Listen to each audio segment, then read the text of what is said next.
Hello my dear friends, कैसे हैं आप सब। आई होप आप सभी अच्छे होंगे। After a long time, due to some reason, I was unable to provide you current videos. So once again, I am over here with your history chapter number 3rd. Chapter number 3rd is ruling the countryside. ग्रामीण क्षेत्र जो हमारा है उस पर शासन करना, कैसे अंग्रेजों ने उस पर अपना शासन चलाया। सो आइए डिस्कस करते हैं इसके बारे में। The company becomes the diwan. Company दीवान बन जाती है या दीवान बन गई ऑन 12 अगस्त 1765। ये बात 12 अगस्त 1765 की है। The Mughal emperor appointed the East India Company as the diwan of Bengal. Mughal शासक ने ईस्ट इंडिया कंपनी को बंगाल का दीवान नियुक्त कर दिया। The actual event mostly probably, ज़्यादातर संभावनाएं हैं जो वास्तविक घटना है वो कहाँ घटित हुई होगी, took place in Robert Clive tent. Robert Clive के टेंट में with a few Englishman and Indians as witness. कुछ मुट्ठी भर अंग्रेज और हमारे भारतीय लोग रहे होंगे, उनकी मौजूदगी में ये घटना क्लाइव के तंबू या टेंट में घटित हुई होगी। बट इन द पेंटिंग एवं the event shows as a majestic occasion. ऊपर एक चित्र दिखाया गया है जिसमें आप देख सकते हैं इस घटना को कैसे एक बहुत ही भव्य मेजेस्टिक ओकेजन उसमें दिखाया गया है। Taking place in a grand setting, कैसे जो घटना है ये बहुत ही ग्रांड शानदार तरीके से हो रही है। The painter was commission by Clive. Painter को क्लाइव के द्वारा कमीशन किया गया था to record the memorable events in Clive's life. Clive के जीवन की जो यादगार घटनाएं हैं उनको दर्शाने के लिए ये जो जिम्मेदारी है ये एक पेंटर है, ठीक है, उसको कमीशन किया गया था रॉबर्ट क्लाइव के द्वारा। The grant of diwani early was one such event in British imagination. Bengal की जो दीवानी उनके हाथ में आ गई थी तो उनके लिए एक बहुत बड़ी उपलब्धि थी, एक बहुत बड़ी घटना थी, इवेंट, मौका था जिसको वो उसमें डिपिक्ट करना चाहता था, दर्शाना चाहता था। As diwan the company become the chief financial administrator of the territory under its control. दीवान के तौर पे जो कंपनी है वो उस पर्टिकुलर क्षेत्र की क्या बन जाती है, शासक बन जाती है, वित्तीय चीफ, मुख्य financial administrator of the territory under the control. Now, it had to think of administering the land and organizing its revenue resources. अब जो कंपनी है वो अपनी ज़मीन जो उसने कब्जा कर लिया है, ठीक है, उस पर वो शासन लाना चाहती है और जो उसकी इनकम है, आय है, उसको व्यवस्थित करने का एक नया रास्ता, नया रिसोर्स ढूंढ रही है। This had to be done in a way that could yield enough revenue to meet the growing expenses of the company. और ऐसा इसलिए भी कि कंपनी के जो बढ़ते हुए खर्चे हैं, ठीक है, उनको पूरा करने के लिए वो अधिक से अधिक जो रेवेन्यू है वसूलें और अपनी कंपनी की जो आवश्यकताएं हैं उसको पूरा करें। और trading company had also to ensure that it could buy the products it needed and sell what he wanted.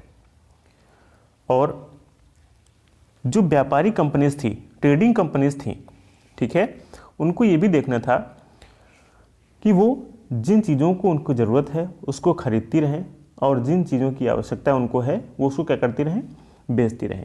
Needed can could buy the products it needed and sell what it wanted. और जिसको वो चाहते हैं खरीद सकते हैं और जो बेचना चाहते हैं उसको बेच सकते हैं। Over the years the company also learn, जैसे जैसे समय बीता तो कंपनी ने यह भी सीखा that it had to move with some caution, कि हमको कैसे आगे बढ़ना है, सावधानी से आगे बढ़ना है। Move to with caution. Being an alien power it needed to pacify those who in the past had ruled the countryside. चूँकि हम बाहर के हैं, ठीक है, तो इस वजह से हमको उन लोगों में भी शांति व्यवस्था बनाए रखनी है, ठीक है, जो पास टाइम में शासक रहे हैं, जो गांव देहात में यहाँ पहले शासक रहे हैं, उनसे भी हमें शांति व्यवस्था बना कर रखनी है। And enjoyed authority and Prestige, उसी के आधार पे हम जो हमारा सम्मान है, ठीक है, या ताकत है, उसको हम बनाए रख सकते हैं। Those who had held local powers had to be control but they could not be entirely eliminated, वे लोग जो इससे पहले शासक रह चुके हैं, उनकी पावर को हमें क्या करना है, नियंत्रित करना है, कंट्रोल करना है, उनको हमें पूर्ण रूप से ख़त्म नहीं करना है। ये सब कंपनी सोच रही है, ऐसा विचार कर रही है। How was this to be done, ये काम कैसे हो। In this chapter we will see how the company came to colonize the countryside, organize revenue resources, redefine the rights of people and produce the crops it wanted। इस chapter में हम इन्हीं सब चीज़ों के बारे में पढ़ेंगे, कैसे उन्होंने जो हमारे कंट्री साइड के क्षेत्र थे, ग्रामीण इलाकों के क्षेत्र थे, उनको औपनिवेश बनाए, और जो उनकी इनकम के सोर्सेज थे, रेवेन्यू सोर्सेज थे, उनको कैसे व्यवस्थित किया, एंड जो लोगों के अधिकार थे, ठीक है, उनको उन्होंने कैसे रिडिफाइन किया, कैसे तय किया। इस अध्याय में हम इन सब चीज़ों के बारे में डिस्कस करने वाले हैं। सबसे पहले आता है revenue for the company, company के लिए जो एक आमदनी का जरिया था रेवेन्यू का। The company had become the diwan, company क्या बन चुकी थी, दीवान बन चुकी थी।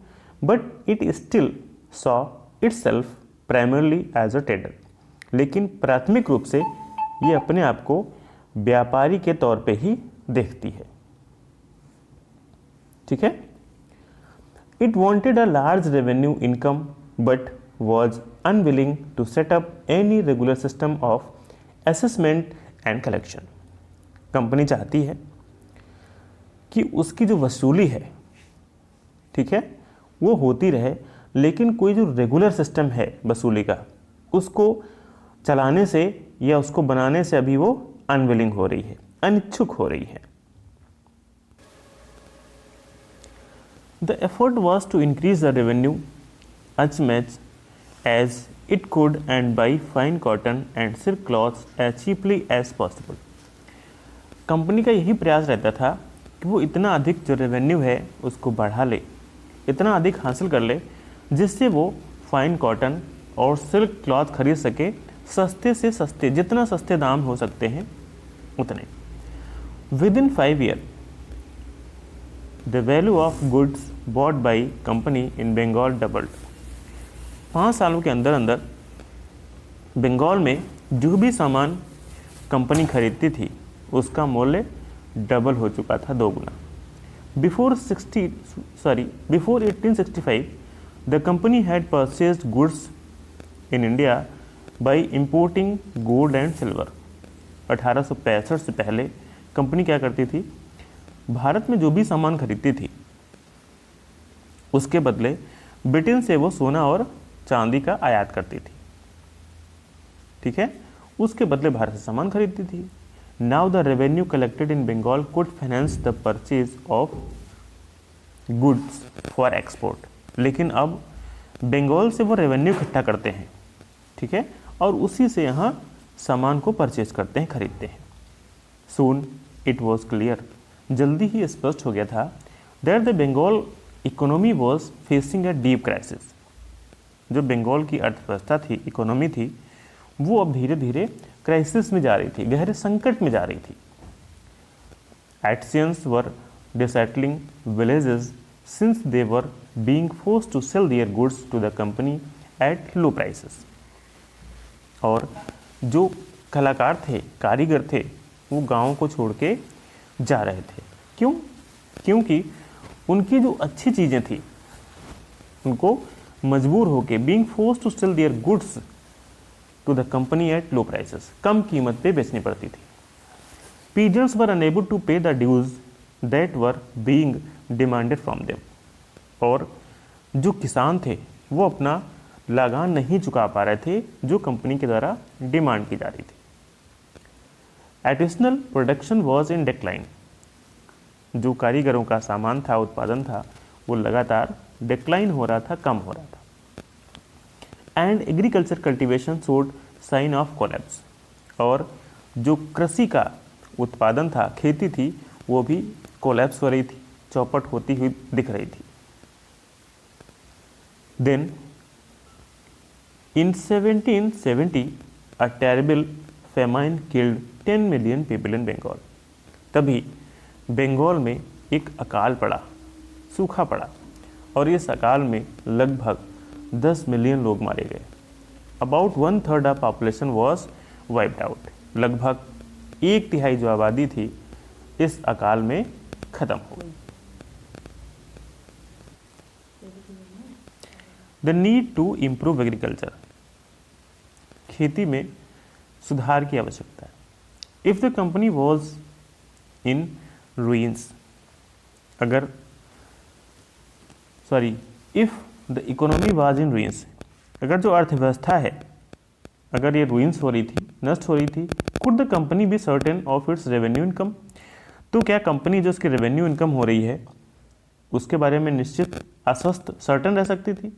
Most company official began to feel that investment in land had to be encouraged and agriculture had to be improved। जल्दी ही जो कंपनी के अधिकारी थे उनको ये लगने लगा कि जो लैंड है, ज़मीन है, उसमें हमें क्या करना चाहिए, निवेश करना चाहिए, इन्वेस्ट करना चाहिए, और जो एग्रीकल्चर है उसको सुधारना चाहिए। How was this to be done, अब इस कार्य को कैसे किया जाए। After 2 decades of debate on the question, इस बात पे लगभग 2 दशकों तक बहस होती रही, बात चलती रही। The company finally introduce the permanent settlement in 1793। अंततः कंपनी ने 1793 में एक अस्थाई जो बंदोबस्त होता है, परमानेंट सेटलमेंट होता है, उसको लागू किया, उसकी व्यवस्था लागू की। By the term of settlement, इस सेटलमेंट के तहत the rajas and taluqdar were recognise as zamindar, कि जो राजा हैं और ताल्लुकदार हैं उनको किस रूप में जाना जाएगा, as a zamindar. They were asked to collect rent from the peasants and pay revenue to the company, और उनसे कहा गया कि किसानों से वो रेवेन्यू वसूलें, लगान वसूलें, और कंपनी को फिर राजस्व चुकाएं। The amount to be paid was fixed permanently, उनको कितना अमाउंट पे करना है इसको स्थायी तौर पे फिक्स कर दिया था। ठीक है, तय कर दी गई थी राशि कितनी उनको चुकानी है। Means that it was not to be increased ever time in future. इसका मतलब ये, इसमें भविष्य में बढ़ोतरी या इजाफा नहीं होगा, इंक्रीज नहीं होगी ये। It was felt that this would ensure a regular flow of revenue into the companies coffers and at the same time encourage the zamindar to invest in improving the land. अब उनको ये लगा, अंग्रेजों को इससे जो हमें राजस्व है वो परमानेंट मिलता रहेगा, और जो जमींदार हैं वो ज़मीन में सुधार के लिए उनको इंकरेजमेंट, साहस मिलेगा कि ज़मीन वो इन्वेस्ट करें, जो लैंड है उसको सुधारें। Since the revenue demand of the state would not be increase, the zamindar would benefit from the increase production from the land. क्योंकि उनको लगता था कि जो कर है इसमें हम बढ़ोतरी करेंगे नहीं, तो जो जमींदार हैं वो जैसे जैसे एग्रीकल्चर में प्रोडक्शन में वृद्धि होगी वैसे वैसे उनको लाभ होगा। ठीक है।